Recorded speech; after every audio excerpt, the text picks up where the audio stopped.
Health விஷயத்துல அவ்வளவா concentrate பண்ணல. ஏன்னா ஃபேமிலிலயே சுகர் இருக்கு, பிபி இருக்கு, எல்லாமே ஃபேமிலில இருக்கு. கொஞ்சம் எக்ஸ்ட்ரா கேர்ஃபுல்லா இருக்கணும். அப்படி இருந்தது அவங்க அத பெருசா பொருட்படுத்தல. சுத்தி இருக்கிறவங்க கூட ஹெல்த்துக்கு இம்பார்ட்டன்ஸ் குடுக்கல. அவங்களுக்கு என்ன இஷ்டமோ நல்லா அவங்கள அ ப்ளீஸ் பண்றதுக்கு எல்லாமே குடுத்துட்டு இருந்தாங்க. அப்பா சொல்லியிருக்காங்களா? அது இந்த ஹெல்த் அப்பா விஷயம். ரொம்ப ஹெல்த் கான்ஷியஸ். அப்பா ரொம்ப ஹெல்த் கான்ஷியஸ். யோகா பண்ணுவாரு. காலையில ஆனா டென்னிஸ்க்கு போயிடுவாரு. அதனால அவரு வந்து ஜஸ்ட் தி ஆப்போசிட்.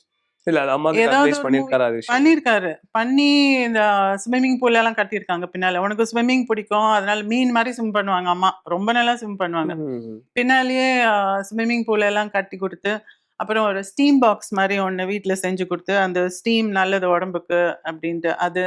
இதெல்லாம் வீட்லயே. வீட்லயே 3வது மாடியில அ ஒரு ஜிம் மாரி அப்பா வச்சிருந்தாரு.